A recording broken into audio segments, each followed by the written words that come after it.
கல்யாண நாள செலிப்ரேட் பண்றதுக்காக சுந்தர் பவானியையும், சிவானி பாப்பாவையும் கோவிலுக்கு கூட்டிட்டு போயிட்டு, அங்க அர்ச்சனைலாம் பண்ணி முடிச்சுட்டு ரொம்பவே சந்தோஷமா 2 பேருமே பேசிட்டு வராங்க. அது மட்டும் இல்லாம பவானி உண்மையாவே சுந்தர் பொண்ணுங்க விஷயத்துல எவ்ளோ கேவலமான ஆளுன்றத தெரியாததுனால அவங்க கிட்ட என் புருஷன மாதிரி யாருக்குமே கிடைச்சிருக்கவே மாட்டாங்க. நான் ரொம்பவே குடுத்து வச்சவன்னு சொல்லிட்டு ரொம்பவே சந்தோஷமா பேசிட்டு வரேன். ஆனா பவானி கூட இருக்கும்போது கூட சுந்தர் வேற ஒரு பொண்ண சைட் அடிச்சுட்டு தான் இருக்காங்க. அது மட்டும் இல்லாம கோவில்ல விளக்கு பத்த வச்சுட்டு இருக்க ஒரு பொண்ண பார்த்துட்டு சுந்தர் ரொம்பவே ஆச்சரியப்பட்டது மட்டும் இல்லாம பவானிய வேற ஒரு இடத்துல வெயிட் பண்ண வச்சுட்டு அவங்க அந்த பொண்ணை பாக்குறதுக்காக போறாங்க. அது மட்டும் இல்லாம அந்த பொண்ணு சுந்தர பார்த்ததுக்கு அப்புறமா யாருன்னு தெரியாத மாதிரி பேச, ஆனா சுந்தரும் அந்த பொண்ணை பத்தி நல்லாவே எல்லாத்தையுமே ஞாபகம் வச்சிருக்காங்க. அது மட்டும் இல்லாம சுந்தர் அந்த பொண்ணு கிட்ட, என்னம்மா ஜெயலட்சுமி கம்பெனில நான் தான் மேனேஜர், என்ன மறந்துட்டியா என்ன? அது மட்டும் இல்லாம நீ பாரதுக்காக என்கிட்ட சான்ஸ் கேட்டு வந்தது எல்லாமே மறந்துட்டா, சரி விடு, அதை பத்திலாம் இப்ப எதுக்கு யோசிச்சுக்கிட்டு, ஆனா உனக்கு நிறைய பேர் டேலண்ட் இருக்கு, நீ மட்டும் என் கூட டச்லயே இருந்ததுன்னா கண்டிப்பா உனக்கு நிறைய பாட வாய்ப்பு கொடுத்திருப்பேன். அது மட்டும் இல்லாம நீ இப்போ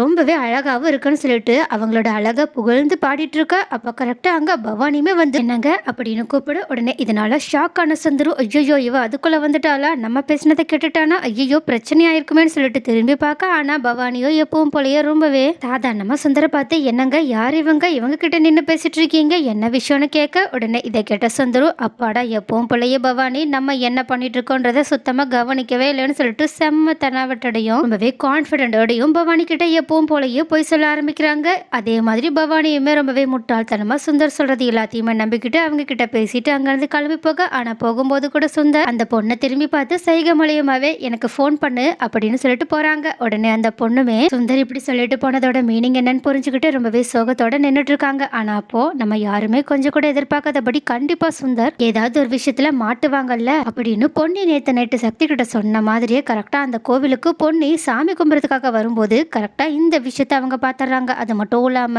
பொன்னி அந்த பொண்ணோட முகத்தை பார்க்கும்போது ஏதோ டிஸ்டர்பா இருக்கிறத தெரிஞ்சுக்கிட்டு உடனடியா அவங்க அந்த பொண்ணு கிட்ட போய் தனியா பேசினது மட்டும் இல்லாம அந்த பொண்ணு கிட்ட சுந்தர பத்தின விஷயத்த கேட்க ஆரம்பிக்க, அந்த பொண்ணும் முதல்ல என்னதான் பொண்ணு கிட்ட அந்த சுந்தரோட உண்மையை சொல்ல தயங்கினாலும், ஆனா பொண்ணையோ சுந்தர் எப்படிப்பட்ட ஆளு, அவங்க என்னெல்லாம் பண்ணிட்டு இருக்காங்க, இந்த குடும்பத்துக்கும் தனக்கும் என்ன சம்பந்தம்னு அவங்க முதல்ல அந்த பொண்ணோட நம்பிக்கையை சம்பாதிக்கிறதுக்காக எல்லா உண்மையுமே உடைக்க ஆரம்பிக்க, ஆனா அந்த பொண்ணும் இதை கேட்டுட்டு மனசுருக்கி போய் பொண்ணு கிட்ட ஒரு ஃப்ரெண்டு மாதிரி தன்னோட கஷ்டம் எல்லாத்தையுமே பேச ஆரம்பிக்கிறாங்க. அது மட்டும் இல்லாம அந்த சுந்தரால தான் எவ்வளவு கஷ்டப்பட்டோன்றதையும், அது மட்டும் இல்லாம சொசைட்டில தன்னை கேவலமாவே பார்க்க ஆரம்பிச்சிட்டதாகவும், தனக்கு பாட வாய்ப்பு கேட்கறவங்களை விட தன்னை வேற விதத்துக்கு யூஸ் பண்ணிக்கிறவங்க தான் அதிகமா போயிட்டாங்கன்னு ஃபீல் பண்ணிட்டு இருக்க. அப்ப இதை கிட்ட பொண்ணையும், உங்களுக்கு இருக்கிற திறமைய நான் மதிக்கிறேன், அது மட்டும் இல்லாம என்னோட அத்தையும் மாமாவும் ஒருத்தங்களோட திறமைக்கு தான் மதிப்பு கொடுப்பாங்களே தவிர மத்தபடி அவங்களோட பர்சனல் விஷயத்தால அவங்கள எந்த காரணத்து கொண்டும் எடை போட மாட்டாங்க. அதனால நீங்க தைரியமா மறுபடியும் அந்த ஸ்டுடியோக்கு வந்து பாடுறதுக்காக வாய்ப்பு கேளுங்க. ஆனா இந்த தடவை அந்த சுந்தரால உங்களுக்கு எந்த பிரச்சனையும் வராம நான் பாத்துக்கிறேன். ஆனா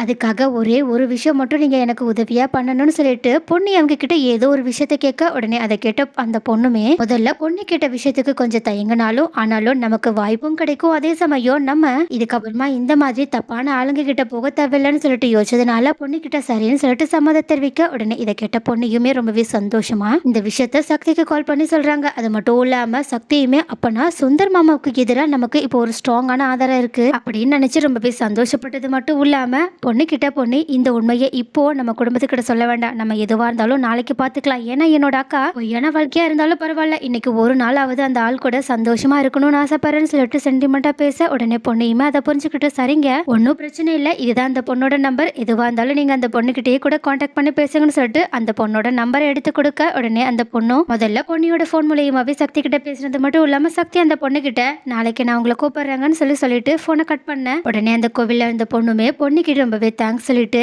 உங்களால என்னோட வாழ்க்கை மாறும் நம்புறேன்னு சொல்லிட்டு நம்பிக்கையோட அங்கிருந்து கிளம்பி போறாங்க. ஆனா இன்னொரு பக்கம் ஆபீஸ்ல பொண்ணு இந்த மாதிரி தனக்கு இவ்வளவு பெரிய உதவி பண்ணதை யோசிச்சு பார்த்த சக்தியும் ரொம்பவே சந்தோஷமா உட்கார்ந்துருக்கும் போது அப்ப கரெக்டா அவங்களோட ஃப்ரெண்ட்ஸ் 2 பேரு ஏதோ சீரியஸான விஷயமா பேசிட்டு இருக்கதை பார்த்துட்டு அவங்கள பார்க்க போக, ஆனா கரெக்டா சக்தி வரதை பார்த்த உடனே அவங்க 2 பேரும் எதையோ மறைக்கிற மாதிரி தெரியுது. உடனே இதை பார்த்த சக்தி அவங்க கிட்ட, என்னடா என்கிட்ட இருந்து என்ன விஷயத்த மறைக்கிறீங்கன்னு கேட்க, உடனே இதை கேட்ட அவங்களோட ஃப்ரெண்ட்ஸுமே ஃபர்ஸ்ட் சக்தி கிட்ட எதுவுமே சொல்ல தயங்கினாலும் அதுக்கப்புறமா சக்தி கட்டாயப்படுத்தி கேட்டனால அவங்க கிட்ட பொண்ணுக்கு அவங்க எப்படி எல்லாம் உதவி பண்ணிட்டு இருக்காங்கன்ற விஷயத்த சொல்றாங்க. உடனே இதை கேட்ட சக்தி, ஏன்டா இந்த விஷயத்தை ஏன்டா என்கிட்ட போய் மறைக்கிறீங்க, நான் சொல்ல போனா உங்களுக்கு இந்த விஷயத்துல உதவி தானே பண்ணிருப்பேன்னு சொல்ல, ஆனா அவங்களோட ஃப்ரெண்ட்ஸும் இந்த விஷயத்துல நீ உதவி பண்றது கண்டிப்பா பொண்ணு தங்கச்சிக்கு பிடிக்காதுல்ல, அதனாலதான் தெரியாம உதவி பண்ணிட்டு இருக்கோன்னு சொல்ல, ஆனா சக்தியோ நீங்களும் பொண்ணு மாதிரியே லூசுத்தனமா வளராதீங்க சார், இப்ப நீங்க எந்த விஷயத்தை பத்தி பேசிட்டு இருக்கீங்க, அதுல என்னால முடிஞ்ச உதவியை நான் பண்றேன்னு கேட்க, உடனே இந்த மாதிரி சக்தியோட ஃப்ரெண்ட்ஸுமே சக்தி கிட்ட அந்த 2 பேரை தேடுறதுக்காக இவங்க என்னெல்லாம் முயற்சி பண்ணியிருக்காங்கன்ற விஷயத்த சொல்ல, உடனே இதை கேட்ட சக்தியோ, ஐயோ ஐயோ இந்த விஷயத்த என்கிட்ட முதல்லயோ சொல்லியிருந்தா நான் முன்னாடியே அந்த ஆளுங்களை கண்டுபிடிச்சிருப்பேன். அந்த ஆளுங்களோட ஃபோட்டோ மட்டும் இருந்தா போதும். எனக்கு தெரிஞ்ச ஒரு ஃப்ரெண்ட் இருக்கான். அவன்கிட்ட கொடுத்தா கண்டிப்பா அவன் 24 மணி நேரத்துல அவங்கள கண்டுபிடிச்சிருவான்னு சொல்லிட்டு அவங்க கிட்ட இருந்து அந்த ஃபோட்டோவை வாங்கினது மட்டும் இல்லாம அதை அவங்களோட ஃப்ரெண்டுக்குமே அனுப்பி வச்சுட்டு, இதுக்கப்புறமாவது தயவு செஞ்சு பொண்ணு எங்க கோச்சு போலன்னு சொல்லிட்டு என்கிட்ட உண்மையை மறைக்காதீங்க. ஏன்னா சொல்ல போனா பொண்ணையும் நானும் இப்போ சேம் கட்சி. ஏன்னா அவ எனக்கு இப்போ உதவி பண்ணிட்டு இருக்கான்னு சொல்ல உடனே இதை கேட்டுட்டு அவங்களோட ஃப்ரெண்ட்ஸுமே பொண்ணையும் சக்தியும் நினைச்சு பார்த்துட்டு அப்பாடா ஒரு வழியா இவங்க சேர்ந்துட்டாங்களான்னு சொல்லிட்டு சந்தோஷப்பட்டுட்டு இருக்காங்க.